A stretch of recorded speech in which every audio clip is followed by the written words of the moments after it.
Bem-vindos a mais um episódio de Aroma de Emociones, acá com mi partner Vanessa Vera.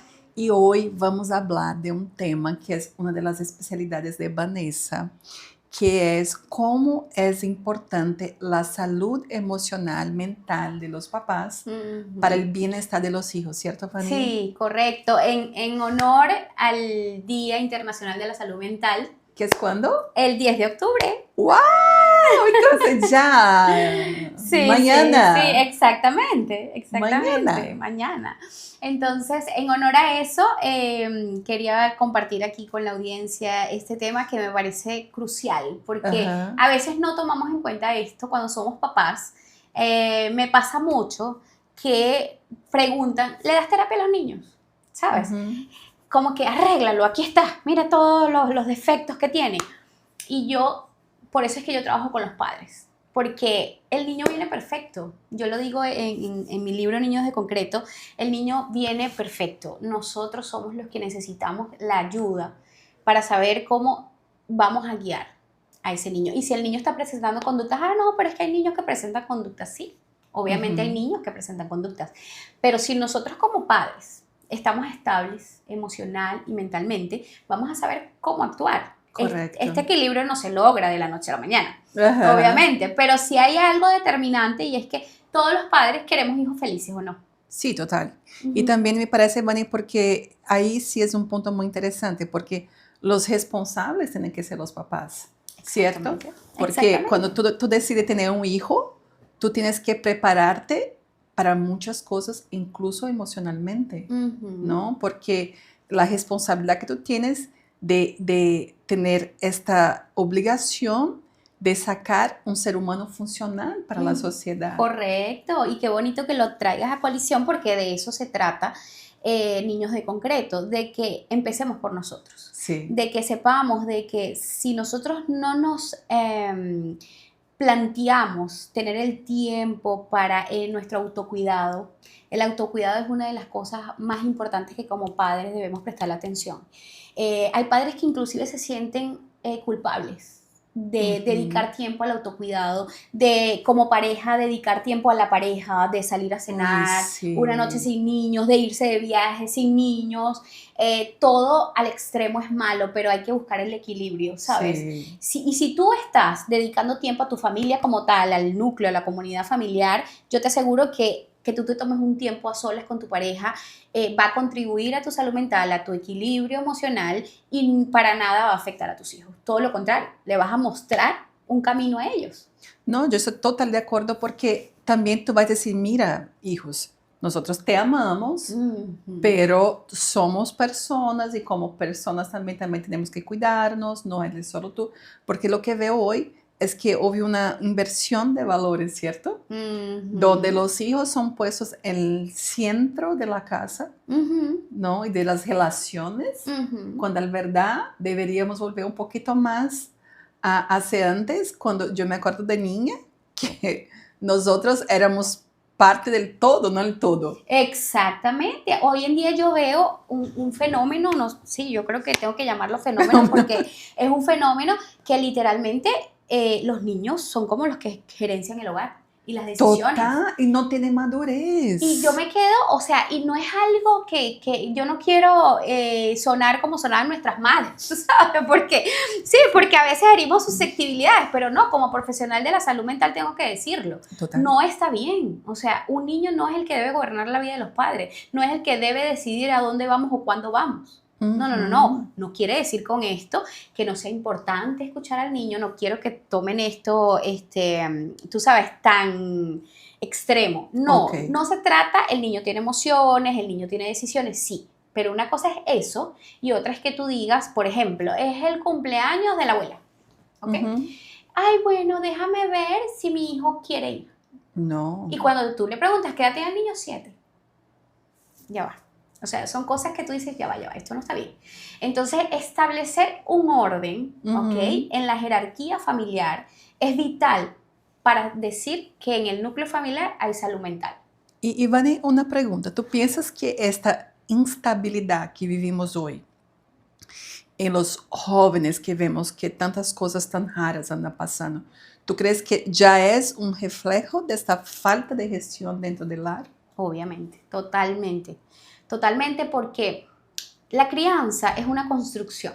O sea, todo absolutamente lo que nosotros sembramos, por muy pequeño que creamos que es o inocente que es, va a repercutir en los próximos años. Entonces, fíjate, hay cosas en las que nosotros como padres, si no prestamos atención, el día de mañana inclusive que creemos cosas que son imperceptibles, cuando el niño crece y está en plena adolescencia te das cuenta de cuánto afectó lo que dejaste de hacer o lo que hiciste repetidas veces, por inconsciencia también, muchas veces por inconsciencia, pero de eso se trata, pues que hoy en día tengamos conciencia de que criar es una parte fundamental de la vida para poder tener seres humanos más conscientes, más maduros, menos dependientes.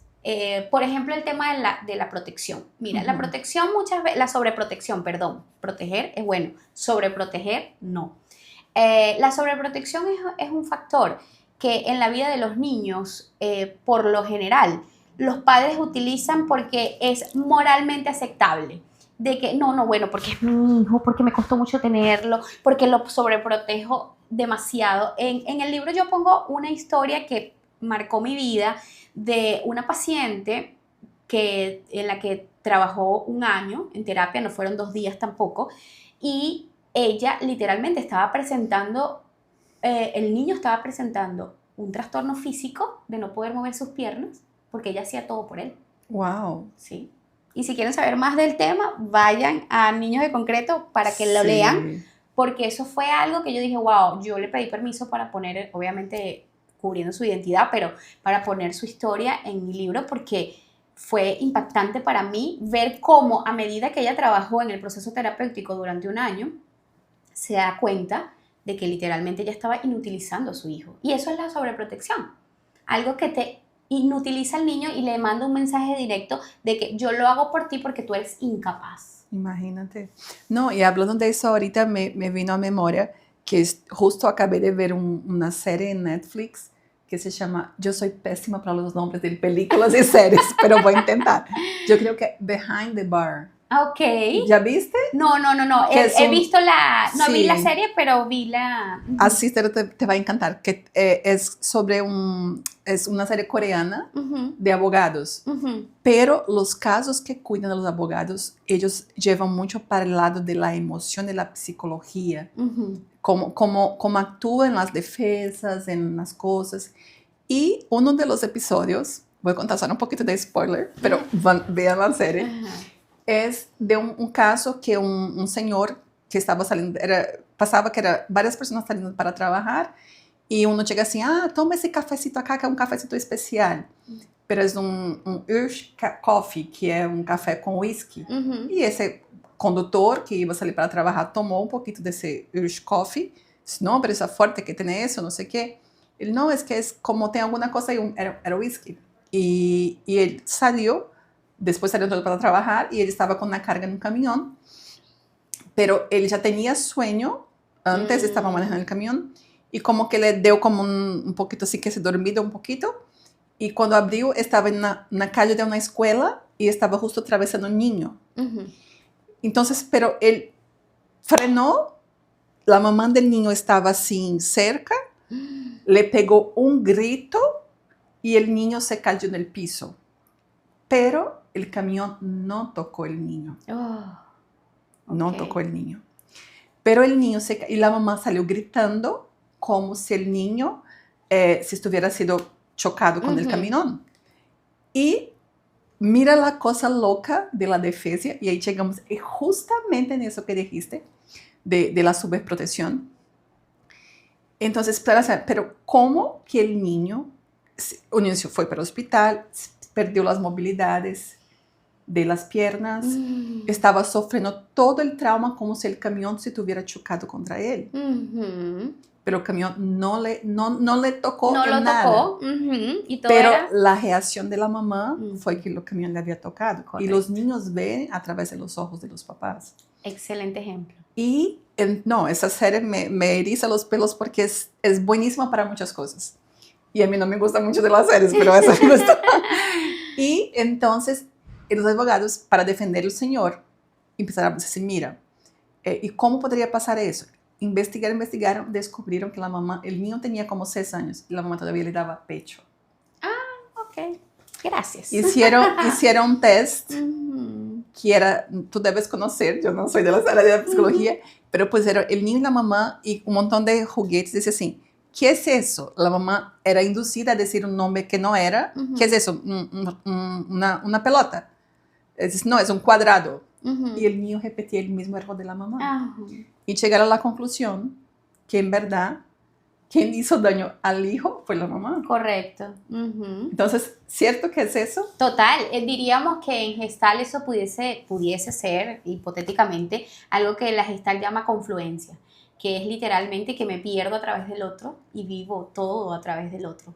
Y eso nos ocurre cuando somos padres. Y ojo, es algo que muchas veces hacemos por el mismo amor que sentimos. Yo creo que todos los padres en algún momento dado, por mucho estudio, por mucho conocimiento, por mucho libro que hayas leído, cae en cosas que le hacen daño a nuestros hijos, ¿no? En estos días escuchaba a un pastor que es uno de mis pastores favoritos, Dante Gebel, decir, vas a decepcionar a tus hijos. Sí. Y yo creo mucho en eso, o sea, yo nunca busco, tampoco niños en concreto es eso, buscar que los papás sean perfectos y que no cometamos errores en la crianza, no, los errores los vamos a cometer, inclusive intentando no cometer errores, vamos a cometerlos, pero qué bonito sería poder llegar a ese equilibrio emocional y mental donde sean más cosas buenas que les dejemos a nuestros hijos, porque nos encargamos de nuestras propias sombras y de nuestras propias miserias, ¿sí? Porque todos las tenemos. Y que esas cosas que vivimos siendo niños, en la adolescencia, anyway, no las desbordemos en mala forma a nuestros hijos, sino que las podamos tomar para limpiar y decir, mira, ¿sabes qué? Me meto en aguas profundas, porque es aguas profundas. Sí. Muchas veces es aguas profundas en las que no queremos navegar, pero si lo hacemos, que el amor profundo, el profundo amor que sentimos hacia nuestros hijos nos lleve más bien a mirarnos hacia adentro. Total. Para ver qué bueno podemos dejarle a ellos. ¿Y cómo que es esa dinámica? Los papás llegan, ¿cómo que tú gestionas eso? Llegan los papás para ti, mira, trata a mi niño, pero tú estás viendo que el problema son los papás. ¿Cómo trabajas?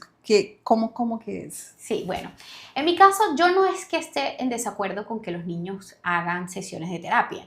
Es también beneficioso, pero en mi caso yo me aboco a los papás. Y bueno, los profesionales que se abocan a los niños, se les refiere el niño. Pero en mi caso, por ejemplo, yo tengo una sesión con ellos para darse cuenta, ¿ok? Lamentablemente hay algunos que no lo toman bien y no hacen el proceso, y también es válido, porque quizás no era el momento en el que el alma de ese ser humano estaba lista para darse cuenta y sanar, porque de eso se trata, de sanar. Pero los que sí, comenzamos un proceso donde se van exponiendo varias cosas, se hacen historias para yo conocer un poquito el contexto familiar de cada uno de los padres, si están juntos, si no están juntos. Son muchos los factores que influyen, pero lo importante aquí es que así los padres estén divorciados, porque también se puede, estén siendo un equipo para sus hijos. El mismo proyecto. Correcto. Porque por más que tú no estés junto, ustedes tienen un mismo proyecto que sacar ese niño adelante. Exactamente, y me encanta que hables de la palabra proyecto. Yo tengo un taller que se llama Parent Room, que yo digo, no es una escuela para padres, pero es como una escuela para padres, porque evidentemente los padres vienen a aprender. Entonces, bueno, si lo quieres llamar escuela, es una escuela para padres. Y el primer capítulo de ese taller es Mi hijo, mi proyecto. Porque literalmente cuando tenemos un hijo queremos hacer de él un proyecto, y aunque suene un poco abstracto, literalmente si lo vemos así para llevarlo a una estructura, mira qué bueno que podamos hacerlo. Entonces yo voy pasando por ciertas áreas en mis asesorías para padres, donde los padres van a tener también consultas privadas, cada uno por separado, para que ellos puedan tener la libertad, el espacio también, de darse cuenta qué son esas cosas que necesitamos cambiar, y también como team abocados, ¿ok?, en favor y en bienestar del niño. Y se logran cosas espectaculares cuando hay padres conscientes que dicen, tú sabes qué, ok, por el bienestar de él, hagámoslo. Y cuando te das cuenta de que, como decía Freud, ¿no? Una vez que te das cuenta, nunca más eres igual. Sí, una vez que tú ves, no tiene como desver. Exactamente, porque aunque vuelvas a cometer el error, ya tienes la conciencia. La conciencia, y eso es importante, porque cuando tú tienes la conciencia, porque está bien cuando uno se equivoca porque no sabe lo que está haciendo, ¿no? Pero una vez que tú sabes, no, si toma esa acción, tengo esa reacción, ¿para qué voy a seguir haciendo? Correcto. Es locura, ¿no? ¿Y cuáles son los mitos y verdades? ¿Cómo manejas eso? Bueno, mitos, mucha gente cree que no necesita terapia. Yo creo que todos alguna vez en la vida necesitamos terapia. Para hablar, mira, en estos días una clienta nueva que vino a mi consulta me decía, yo siempre hago una primera pregunta, ¿qué te trae por aquí? Y ella me decía, ¿sabes qué? Yo decidí venir a terapia porque yo necesito hablar con alguien. Y no es que yo no hable con personas. Yo tengo muchas amigas, me dice. Tengo muchos compañeros de trabajo con los que hablo. Yo hablo por teléfono todo el día con amigos, con mi mamá que está en otro país. Pero yo necesito hablar desde la conciencia. Yo necesito hablar y saber que cuando estoy hablando estoy persiguiendo el fin de la conciencia. Y por eso lo traigo hoy acá, porque me resonó tanto en mí lo que ella dijo. Y yo creo que eso es la terapia. Sí. O sea, vas a ir a hablar, pero desde una manera donde tú dices, el que yo hable tiene un sentido, va a tener un sentido. No, quizás no ese día. No. Quizás no ese día. Yo les explico siempre a mis pacientes, en las primeras consultas, yo les digo, mira, van a haber terapias donde tú vas a estar y vas a decir, wow, la terapia me di cuenta de 1000 cosas, se abrió un abanico de oportunidades frente a mí porque vi cosas que nunca había visto, me moví emocionalmente, lloré, reí, X. Y van a haber terapias que tú sientes que te van a pasar por aquí. Y tú vas a decir, ay, para eso pagué hoy. Pero todas suman. Sí. Todas suman, porque el paciente que viene a la primera sesión, los padres que vienen a la primera asesoría nunca son los mismos padres que se van desde la última asesoría en el proceso que vas a tener con el niño. Igual que nosotros los seres humanos. Yo no soy la misma mamá, yo tengo 2 hijas, Miranda y Marcela. Miranda tiene 15 años, Marcela tiene 9 años. Miranda no tuvo la misma mamá que tiene Marcela hoy en día. No. Y Marcela no tiene la misma mamá que Miranda tuvo. Porque fui dos personas diferentes en momentos diferentes, en etapas diferentes, en situaciones económicas diferentes, en países diferentes. Total. O sea, todo cambió. Todo. Y eso nos cambia a nosotros. Y comprender eso como padres nos lleva a un equilibrio mental. Porque así tú tampoco te latigas tanto. ¿Sabes? Si yo me pongo a latigarme por las cosas que hice con Miranda, que es la mayor, que para nada ya no voy a hacer con Marcela. Para nada. O sea, yo a veces digo, mira, quiero contar algo rapidito que me pasó y yo me reía después con ellas, ¿no? Porque cuando ellas me escuchan echando los cuentos, yo digo, se los tengo que echar yo antes que se enteren por YouTube o por la televisión o por donde me vean. Me pasó algo con Marcela. Marcela es una niña supremamente despierta. O sea, ella es despierta, diferente a Miranda. Miranda es muy inteligente, pero ha llevado un proceso diferente también, ¿no? Entonces, Marcela es como muy... Y entonces un día, eso fue hace poquito, como hace 3 meses atrás, eso está caliente. Es nuevo. Es la primera historia, estamos en... Es nuevo, sí, pero necesito contárselo para que ustedes vean que yo no soy perfecta y no me las sé todas también, ¿no? Para que vean que eso es parte de mi humanidad. Marcela baja del cuarto, súper feliz, súper excited, y me dice, mamá. Y yo, ¿qué pasó? Mamá, aprendí a amarrarme los zapatos. Rebe, yo puse la misma cara que tú, pero en el momento yo lo que estaba pensando es, ya va, mi hija no sabía amarrarse los zapatos. Yo no la enseñé. Ella aprendió sola. Yo no la enseñé. Con Miranda fue una cosa que yo me acuerdo que hasta compré unas cositas así que traían unas trenzas y tú la ponías porque la motricidad fina, porque era mi primera hija y yo, tú sabes. No, sí, los primerizos son, mejor dicho, todo un manual. Sí, y una cosa para, ¿sabes? Un material, un juguetico para cada cosa. Y con Marcela aprendió sola y a mí no me pasó por la mente que yo la tenía que enseñar porque yo estaba en migración, escribiendo un libro, en un trabajo, o sea, Y yo me quedé así, yo le celebré la broma, pero por dentro el cuestionamiento, ¿sabes? La síndrome del impostor ya fue ahí. No, o sea, fue una cosa que... ¿Qué clase de mamá soy yo? Sí, o sea, un montón de cosas que me pasaban por la mente y yo decía, ella está feliz, a ella no le está pasando por la mente. ¿No que está cobrando? No sabe. no hay un rencor, no hay una cosa que tú no me enseñas. A lo mejor cuando cumpla 15, no lo sé, pero por ahora ella estaba muy feliz con su logro. Sí. Y yo decía, ay, Dios mío, ¿cómo es posible que yo no la enseñé? ¿Sabes? Y entonces le pregunté, hija, ¿y cómo aprendiste? No, mamá, bueno, yo me practiqué todos los días y yo... ¿Sabes? Porque cuántas veces también no se los amarraría yo sin detenerme. No, con Miranda era una cosa que toda rígida y toda estructurada. No, ya va, tengo que enseñarla a ser independiente, que no dependa todo de mí. Ven acá, ja, dale, número 1, número 2, un conejito, agarra otro conejito, abraza otro conejito. Y así la enseñé. Entonces por eso es que lo traigo a colisión, para que nos demos cuenta de que vamos a seguir cometiendo errores, o esos errores que nosotros creemos que son errores, nuestros hijos los están tomando como retos. No ve. Y a veces lo que pensamos que no son errores, ellos les ven como una cosa muy grande. Sí. Y sí, vamos a dejar, mi hija ya tiene 22 y hoy hace psicología, entonces además hace todo un recorrido de su propia historia, ¿no? Sí, por eso nos metemos ahí.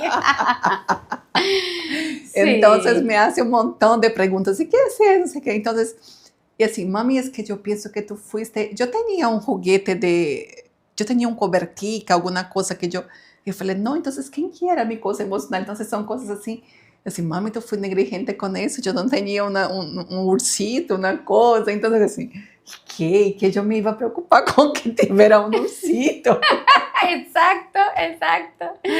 Entonces, son cosas así que pasan y lo importante, y yo estoy segura, ella tiene muchas frustraciones, gracias a Dios, que yo las dé, porque eso hace parte de la construcción de la personalidad de ella, ¿no? Y sí, uno como papá se equivoca queriendo acertar, ¿no? Y está bien, sí. pero es tener ese equilibrio, ¿no? De estar bien. Una de las cosas que yo digo, y eso sí, miedo de equivocarme, es que hoy yo soy una persona mejor. Bueno, la maternidad me hizo una persona mejor, porque una cosa que sí siempre tuve muchísima conciencia es que yo no podría decir una cosa para mi hija que yo no hiciera primero. Qué bueno. Entonces, yo siempre tuve, y fue un reto muy grande para mí, porque tuve que convertirme en una persona coherente en lo que soy y lo que digo. Porque mi percepción es que los niños no escuchan lo que tú hablas, pero miran lo que tú haces. Correcto. Entonces, yo pienso que la más grande cosa que yo pude dejar para mi hija, que hoy para mí es una persona increíble, fue ese ejemplo de ser una buena persona, de ser una mujer fuerte, de ser... Porque ahí fue que ella vio y que entiendo que ella va de alguna forma repetir, mejorado. Correcto. Porque le dei más bases do que yo las tuve. Entonces, ahí ella va como hacer su camino también, ¿no? Sí. Y entender que también como papás somos tutores temporarios, ¿no? Que tenemos que saber que una hora tenemos que ser só como un puerto para que ellos vengan, abastecerse, pero sigan yendo. Y van a seguir su camino, porque es eso, es sembrar los en raíces, pero también darle alas. Y especialmente yo veo, Vani, que las más grandes cosas pasan hasta los 7 años, ¿es eso? Es mi teoría, pueden haber otras, pero bueno, según lo que yo he vivido con mis hijas, lo que he visto con mis pacientes en las asesorías para padres, y lo puse en el libro, yo considero que de los 0 a los 7 años es vital lo que tú siembras en esos niños, porque todo lo que tú siembras en esos niños después se va a volver de concreto, y entonces tú tienes que saber qué quiero que ya después se vuelva de concreto, para que creen ellos un carácter que realmente sea inquebrantable. Y me encanta que traigas sobre la mesa la coherencia, porque si a mí me dicen, Vanessa, ¿sabes que no tienes 40 minutos para hablar en un podcast? Tienes un segundo para darle un consejo a los padres, para decirle a los padres cuál es la clave de la crianza según tú. Yo diría la coherencia. Coherencia. Porque si no somos coherentes, el niño te está observando todo el tiempo. Yo hablo mucho de qué es mejor, sermones o ejemplos, y elijo los ejemplos. Sí. Porque tú puedes sentar a un niño ahí y hablarle 40 minutos y él te puede escuchar porque la nobleza de su corazón lo permite. Sí. Pero primero las palabras se las lleva el viento. No es que no sea bueno hablar con ellos, pero si tú le das un ejemplo la mayor parte del tiempo más óptimo, que yo también considero que hay una diferencia entre lo óptimo y lo positivo, de lo cual también pudiéramos hablar, eso va a dar más fruto a que tú le des 500 sermones, porque el niño, aunque tú no lo creas, te está observando. Lo que pasa es que mientras él no tiene un criterio propio, porque no tiene todavía una conciencia en la que está desligado de ti, por ese apego que es normal al principio, en los primeros años, él no va a cuestionar nada de lo que tú hagas. Pero cuando ya crezca, cuando ya esté entrando en la adolescencia, si eso que tú le hablas no es coherente con lo que tú haces, ahí es donde para mí viene la rebeldía. Sí, y eso es una fase muy difícil, porque por un tiempo tú todavía logras cada vez menos, se disminuye más la edad que tú logras como contener tus hijos, ¿no? Porque yo veo que antes los niños eran muchísimos más, digamos, juiciosos, así. Yo pienso por la educación, pero hoy en día a veces tú ves niños, yo no sé si eso ya es como ya un reflejo de la propia criación da criança que tem em casa, pero niños muy chiquitos como afrontando sus papás, como que en desacuerdo ahí, como que ya como que no acepta, no sé qué. Entonces, está cada vez disminuye más. Y cuando tú no tienes esas bases fuertes, la coherencia, cuando llega en esta fase que la adolescencia es dificílimo, Total. ¿no? Ya es difícil porque es neurocientíficamente, neurológicamente difícil. Porque no es que estamos, no es, yo soy un adolescente rebelde difícil porque quiero, no, hace parte de un proceso químico incluso. Ya estás batallando con hormonas, con procesos hormonales que están pasando. Sí, entonces además, a parte emocional, si tú no tienes sólido, te vuelve loco. Total. Y desiste. Y tem papás que, y me parece un absurdo cuando escucho, yo desisto de ti, pero no puedes. Claro, porque fíjate, ahí apoyo más la teoría que yo tengo. No es más fácil entonces que en esos años donde él no está cuestionando nada, tú estés trabajando simultáneamente que crías en ti. Simultáneamente que crías en ti.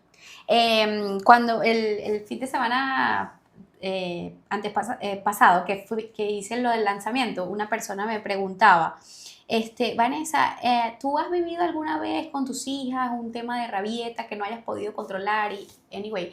Y yo le decía, bueno, primero le dije, vamos a sacar a Miranda de la sala, porque tengo que hablar de ella, ¿no? Y le decía, sería mentirme a mí misma, obviamente que he pasado por eso, sobre todo con la primera, ¿no? Que realmente fue con la que más pasé, porque era novata, porque era primeriza, pero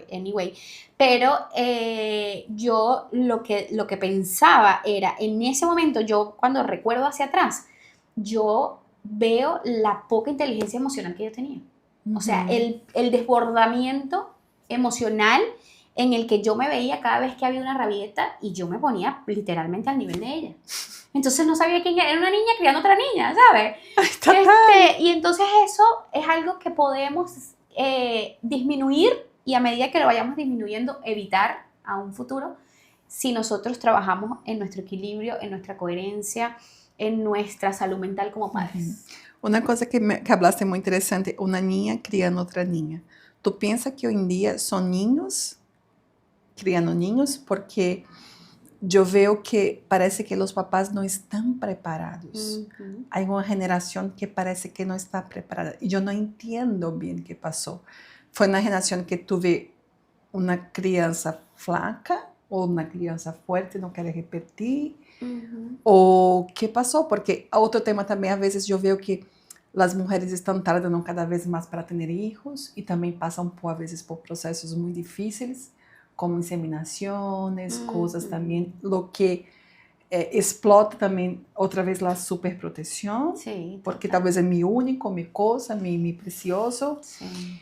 ¿Y qué piensas? ¿Qué puede ser todo eso? Porque es una epidemia. Sí, es literal. Yo pienso que esa es la palabra, una epidemia, y son como dos cosas, ¿no? Las que se pueden tardar mucho o las que lo hacen a temprana edad.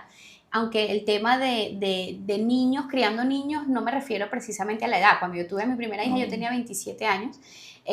Tampoco era una niña, pero emocionalmente sí. Sí, emocionalmente. Y entonces, emocionalmente hablando, existen lo que son los padres niños, que son literalmente aquellos que se ponen al nivel de los hijos. Hay historias, ¿ok?, de personas, he tenido en consulta madres que vienen porque están perdiendo sus relaciones porque el papá está celoso del niño. Y le dice, desde que llegó el niño no me prestas atención, porque ahora todo es el niño. ¿Lo ves? Eso es un padre niño. Es un adulto que se está poniendo al nivel del niño. Es un adulto que no está entendiendo que este niño, la guía principal de este niño soy yo como adulto. Sí. ¿Y por qué ocurre eso, Rebe? Eso ocurre es por nuestras heridas, por heridas no sanadas, que cuando el niño aparece, tú dices, es como para que lo entiendas más gráficamente, es como que dentro de mí hay un niño pequeñito viendo a un niño llorar, un niño que está requiriendo atención, y este niño pequeñito interno que yo tengo dice, yo también soy niño, yo también necesito atención. ¿Lo ves? Entonces, eso pasa es cuando no tenemos una conciencia de que fuimos niños, que quizás fuimos carentes, que fuimos afectados por ciertas cosas que pasaron en nuestra infancia, padres divorciados, padres separados, familias disfuncionales, un sinfín de cosas, carencias económicas, anyway, muchas cosas. Entonces, todas esas carencias no trabajadas, no vistas, porque a veces es nada más mirarlo. No nombradas. No nombradas, exacto, como tu libro, no nombradas. Entonces, qué importante es hacerlo. Mira, anoche mismo iba yo en el carro, veníamos de comernos unos helados. ¿Y por qué fue que surgió el tema? Y no me acuerdo por qué fue que surgió el tema de los espacios y las casas grandes y tal.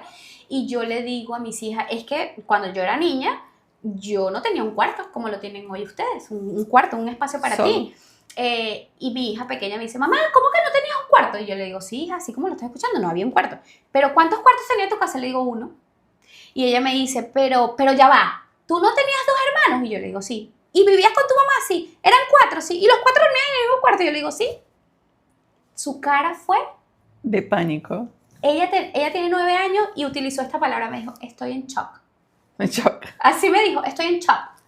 Y yo le digo, yo siempre trato de contarles cosas que yo pasé en la infancia, y yo le digo, sí, eso es para que ustedes vean lo privilegiadas que son de lo que tienen hoy en día, y que el hecho de que lo tengan no quiere decir que es algo que lo tengo porque sí, porque me lo merezco, porque soy maravillosa. No, es porque detrás de esto tiene una historia, viene un trabajo y una historia que han vivido tus padres. Mis padres hicieron lo mejor que pudieron con lo que tuvieron, genial, pero hubo detalles que me hicieron ser lo que yo soy hoy en día.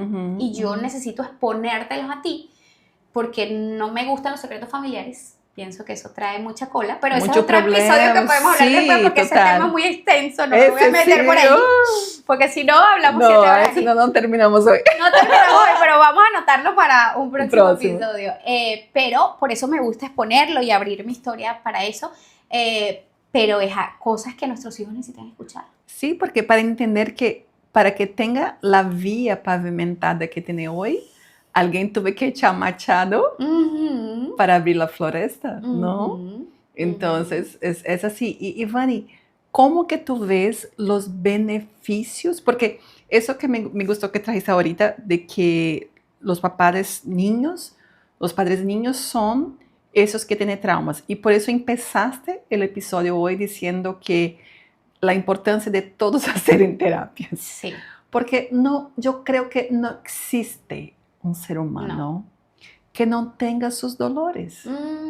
Todos pasamos por problemas, y de hecho yo soy del acuerdo que muy parecidos. No son muy diferentes lo que pasa en la casa. Lo que pasa es que no se hablan abiertamente.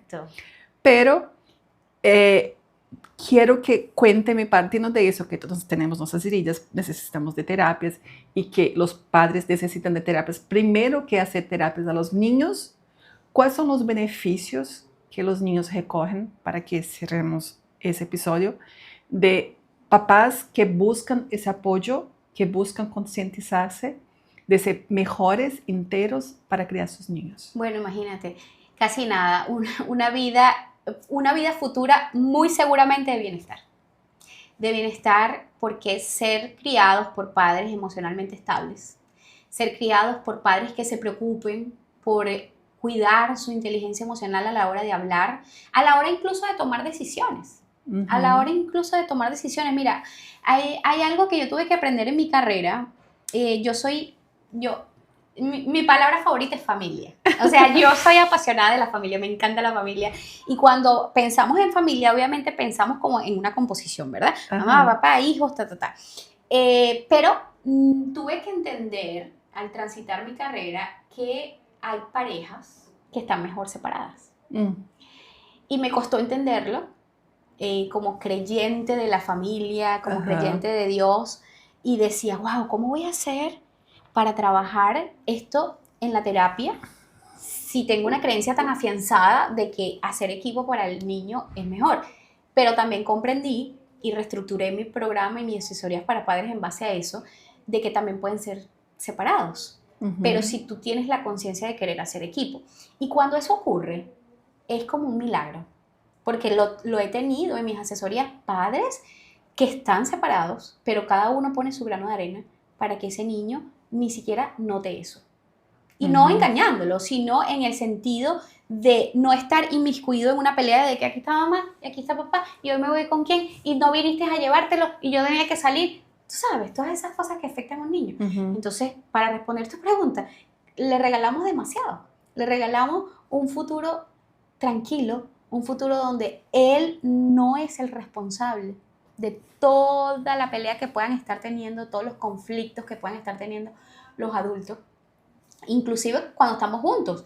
Mi hijo no es el responsable de que a mí no me guste, por ejemplo, mi trabajo, y que yo llego con una cara larga y amargada y diciendo cosas porque sencillamente tuve un mal día. Y no quiero decir con esto que no debamos mostrarle a nuestros hijos lo que nos pasa, porque ahí también entra la vulnerabilidad, que es otro tema que a mí me apasiona mucho.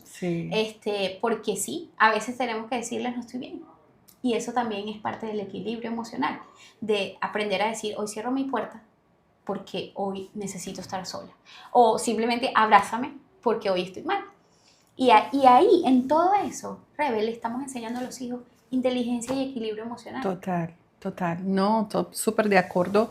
Y sí me parece inteligentísimo porque, y además, tú dejar también ese ser humano libre para vivir. Cuando tú no pones, una de las cosas más importantes que yo pienso que es mi hija, incluso ella me ha dicho ahorita, porque con toda la conciencia que tiene en su universidad y que está haciendo, de assim, no sé cómo tú y mi papá hicieron, porque yo no soy junta con el papá de ella. No sé cómo ustedes hicieron, pero yo no sentí. Qué importante. Yo no vi. Yo sé que pasaron cosas muy... Ahora, después de grande, yo sé lo que pasó, pero yo de niña no percibí. Ustedes de alguna forma fueron muy inteligentes en protegerme y yo siempre pensé en eso.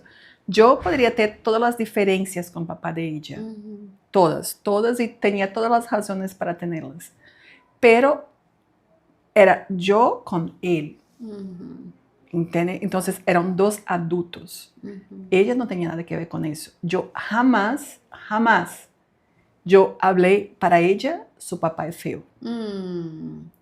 Nada. De hecho, al revés, cuando ella venía a hacer reclamos de su papá, yo le decía, mira, tú tienes que respetarlo porque es tu papá y él en este punto sabe más que tú. Entonces, siempre al revés, yo decía eso de él. Lo que no pasaba con él sí hablaba de mí. Pero ella hoy te dice, mira, la diferencia que vemos de las coherencias, ¿no? Ella hoy pesa mucho más lo que le digo, porque yo fui esa persona como que no, la polpé también de decir y todo eso. Y ella ya no confía a veces un poco en él porque él no tenía esa coherencia con ella. ¿No? Entonces yo pienso que el mejor que tú puedes hacer para tu hijo cuando tiene esa situación de separación, de todo, es proteger, porque son problemas de adultos. Es que tu relación con la persona no fue bien, pero ustedes tuvieron un hijo, pero no quiere decir que tu hijo tiene que pagar la cuenta de tu relación, ¿no? Entonces hay que tener esta madurez, hay que crecer con eso y dejar, para que tu hijo no sea afectado. Porque después el niño siente, los papás se separaron por mi culpa, yo soy muy pesado, fue culpa mía, y todos los traumas que inconsciente guarda ese niño. Que ya de por sí ellos es lo primero que piensan. Sí, total. Antes inclusive de verte pelear, eso es algo que es como humano, ¿no? Ellos van a pensar, fue por mi culpa, fue porque un día no me puse la pijama a tiempo, por cositas así, preocupaciones pequeñas de los niños, ¿no? Pero me gusta mucho esto que dices, porque de hecho quiero responder una pregunta que sé que mucha gente escuchándonos hablar va a decir, porque me ha pasado, muchas mujeres o hombres, porque puede ser cualquiera de los dos bandos, van a pensar, pero ¿qué hago si mi pareja es el que no tiene inteligencia emocional, el que no busca ayuda? Entonces, ¿qué hago? Hazlo por ti. Sí. Hazlo tú. Y hace por amor, Vani. Yo pienso que todo cuando tú haces por amor es bien hecho. Entonces, si la persona no es responsable suficiente para buscar apoyo, alguien tiene que ser. Y yo pienso mucho que cuando tú tomas un paso primero y el poder del amor es tan grande, no ame a la persona que no es responsable, ame a tu hijo y a ti. Ame a ti primero y a tu hijo. Y cuando tú tomas y cuando te pones en una cosa que tú trabajas tu inteligencia emocional, lo que otro hace ya no te afecta a ti. ¿No? Porque es lo que hace el otro. Porque siempre se trata de ti. Siempre se trata de ti. Siempre, y por eso es porque el enojo es tuyo. Correcto. El ejemplo que voy a dar, que cuando uno está, por ejemplo, a mí no me gusta de personas que comen con la boca abierta. Okay. Me fastidia, como que en serio me saca la piedra así de una forma. Pero ¿de quién es el problema? ¿De quién es? Tuyo. Mío, que me saca la piedra a mí. Entonces yo no puedo estar en un restaurante, que es un lugar público, donde todos tienen derecho de comer como quieren comer, no me importa que si tuviera educación o no tuviera educación. Y si alguien está comiendo con la boca abierta, yo no puedo ir allá y reclamar a él, porque el problema soy yo. Entonces, más bien, tengo que tratarme de entender que alguien puede y tiene derecho de comer como le quiere. Y tú eres responsable de lo que sientes ante eso. Yo lo que siento, no soy responsable de lo que la persona actúa. Entonces yo pienso que cuando empezamos ese trabajo de entender de autorresponsabilidad, de no estamos tirando, yo no hago porque el otro no hace, ese eterno juguete de la papa caliente. ¿Hiciste eso en Venezuela? Sí, que uno va tirando la papa caliente. Me da un estrés ese juego a mí. Sí. Porque nunca va a hacer las cosas bien. Correcto. Entonces yo pienso que tal vez sea un camino, como busca tú, y es tan lindo los ejemplos cuando el otro ve que tú ya no te importa que él no es responsable, ellos vas a alinearse a la rueda. Es que mira, cuando tú te arreglas por dentro, lo que está afuera parece alinearse por sí mismo. Yo siempre pongo un ejemplo, pongo este ejemplo. Si yo tengo una puerta aquí y yo peso 200 libras, soy una persona grande, no puedo atravesar la puerta porque la puerta es así, es angosta. Entonces yo intento pasar y no puedo. Y de aquel lado hay un montón de oportunidades, un montón de sueños, un montón de cosas que yo quiero alcanzar, pero yo quiero pasar por aquí y no puedo. ¿Qué voy a hacer? Le digo a la puerta que se ensanche. ¿Qué hago? Agarro un cincel y derribo la puerta y derribo la estructura. No puede hacerse eso. Entonces, ¿qué sí tengo que hacer yo? Cambiar. Sí. Pero ¿va a ser fácil? No, porque rebajar estas 200 libras no va a ser sencillo. Entonces tengo que comenzar a alimentarme mejor, a saber qué me llevo a la boca, a trabajar con la meditación para cuando tengo los momentos de ansiedad, hacer ejercicio para acompañar la alimentación con el ejercicio y que mi cuerpo comience a tener un cambio.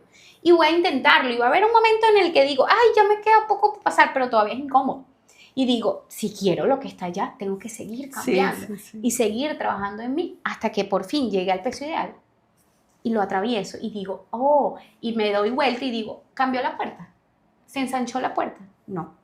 ¿Pero fue fácil? Tampoco fue fácil. Entonces, así yo explico eso y así explico los procesos emocionales. Qué bueno, no, y me parece genial, Vani.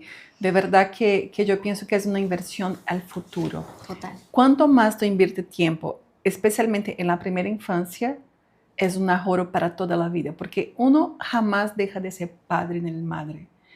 Pero si tú tienes una persona también, lograste crear una persona segura, tu trabajo va a ser muchísimo menor. Si no, tú siempre vas a tener que estar arreglando las cosas que tu hijo hace porque no tampoco maduró él. Entonces, que gracias, Vane, por traer este tema tan importante.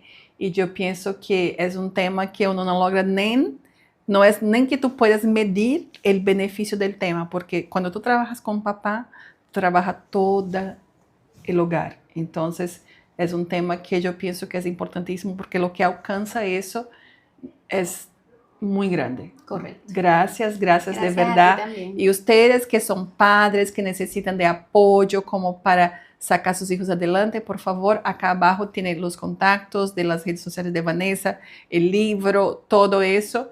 Y quede atento que tenemos muchos más episodios como estos acá en Aroma de Emociones. Gracias, Vanessa. Hasta luego. Hasta luego.